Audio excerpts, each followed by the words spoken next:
Check it out, I'm in an airport again. So, sorry for not filming for a long time. My life got boring. I just went to school and stuff.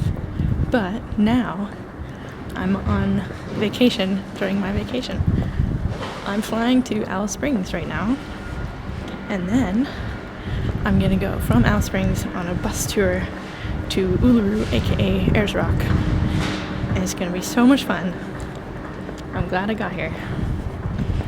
Here we go. Here it is.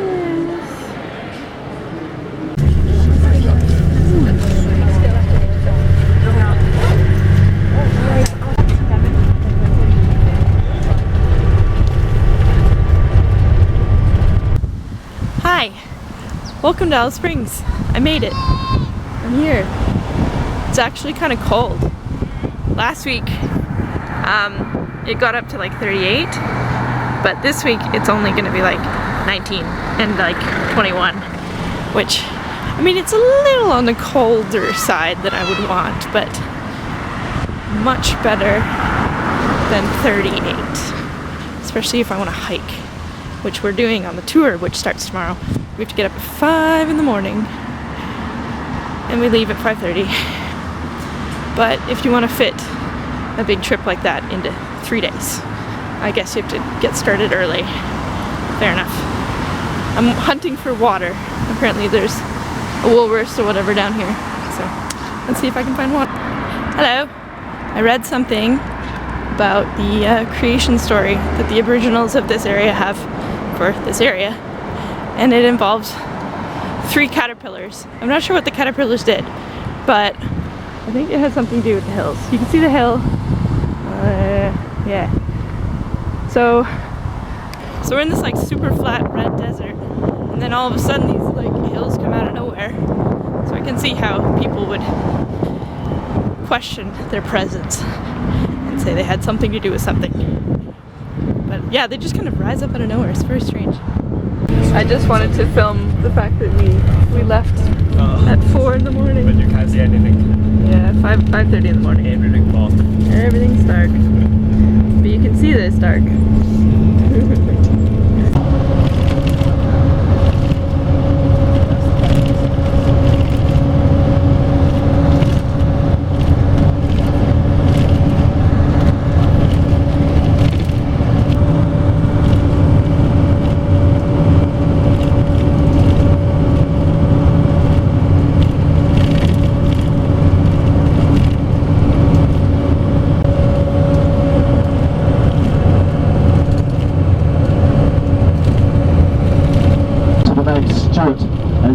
As you travel through Central Australia.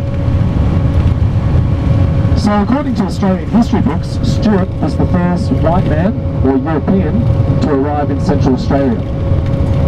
A way that it can do this is by a survival technique that it has. Now this tree is actually pretty healthy. There's not too many dead limbs on the back one there, you can see. So what happens in the dry periods, it decides it's not getting enough water and it cuts life off to a limb. And it just kills that limb off so the rest of the tree, the actual centre of the tree, can survive. So it can choose what branches to die off to so it can continue. Another cool thing about this is it's got zinc oxide on it.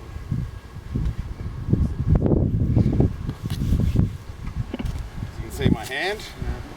So the cool thing about zinc oxide is it's a natural ingredient in sunscreen. So this is about SPF 15. This is what the Aboriginals used to use. Up in their arms when they go hunting out here in the rocks in the middle of summer. As I say, it gets 54 degrees. So that's one way they could keep the sun off them. And that's how they started to create sunscreen off that. So that's a cool little fact there. Another thing here to make a point, I'll talk a little bit more about how the Anu men create their spears or make their spears. This is a cool place to show it because this is spinifex. So what they do is, when they're in the cave that we're going to show you tomorrow, they would get the sinew of the kangaroo, which is the Achilles heel, and they would cook that up into a basically like a resin type glue, and then they'd dip this into it, and then they'd make their mulga spearheads. So this is mulga. We're going to be getting some of this for firewood later. This is a ridiculously strong timber for the size of it. It can pierce tyres of cars, as many of us guides have found out the hard way. It also can go straight through the leg of somebody. I've seen a few racing accidents out in the desert. They've got the Think Racing meeting in town there, and people come off and land in a mulga tree. It can go straight through them. So they use these for spearheads. They'd get the spear, they'd make that out of a spear bush, which is further up, and they'd roll the spear bush out over fire, and they'd straighten it out across their legs. And then they'd use this spin effects, they'd dip it into the kangaroo Achilles heel, and they'd make, like, they'd cover it in glue. They'd basically wrap it very gently, covered in kangaroo sinew. But they basically wrap it around like that. The cool thing about that is when they spear the animal using a woomera, which is a leverage pole that they'd have attached to it would hit the blood of the animal, so the spearhead would go in, the blood would heat the Achilles heel up in the glue and it'd make it loose, so the spear would come out but the spearhead would stay in, so they could always get their spear back. If an animal or a kangaroo went hopping off with a spear, you might never find it again, and all the old men would be spending all day just making new spears. So that was one way they got to keep their spears, and then they'd trace the animal, they'd follow the blood and the tracks, and they'd find the injured animal eventually. So that's spin effects. Pretty famous plant in Australia. You'll see a lot of restaurants and stuff called spin effects.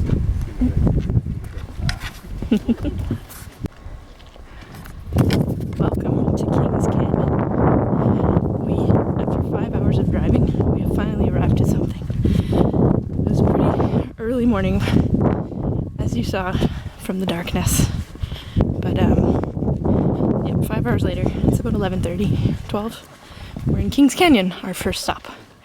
So, it's made from one layer of sandstone and another layer of sandstone.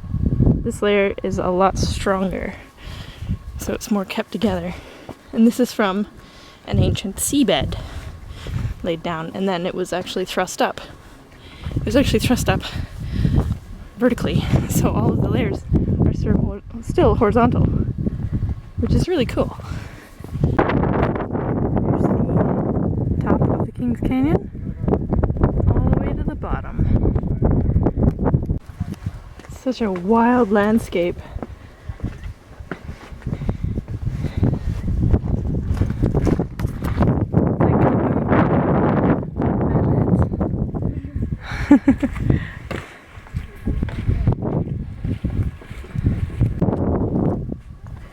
So this area on top used to be prime hunting ground for the Aborigines, because there's lots of lizards and snakes under the rocks. They could come and hunt them out. And children as young as 2 years old were hunting for themselves, digging under rocks. Our 2-year-olds can't do that. They're pretty pathetic. Apparently the red in the rocks isn't quite iron like I thought. It's actually the remnants of bacteria that used to live in the shallow sea. And now that they're exposed, like the sandstone is actually white underneath. But when they're exposed, they oxidize and turn red. So I'm not completely sure what the process is, but that's what he was saying. Nibbles the baby camel.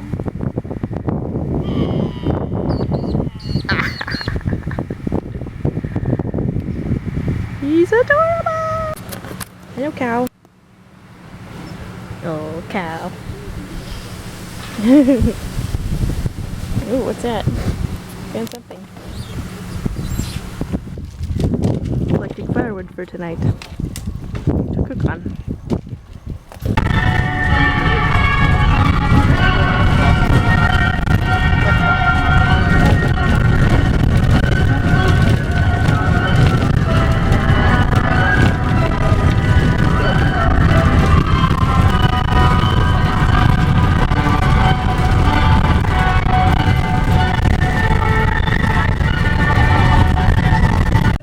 Welcome to bush camp. Our swags are all rolled up, the fire's going, dinner's working on being served. Should be an interesting night. It's pretty cloudy, so not many stars, but we may or may not get visited by dingoes or cows or snakes. But they say it's unlikely. Dinner is on the coals. We better get a bit more wood on that fire, because I think we're going to need the coals for this. We'll get the rice on this.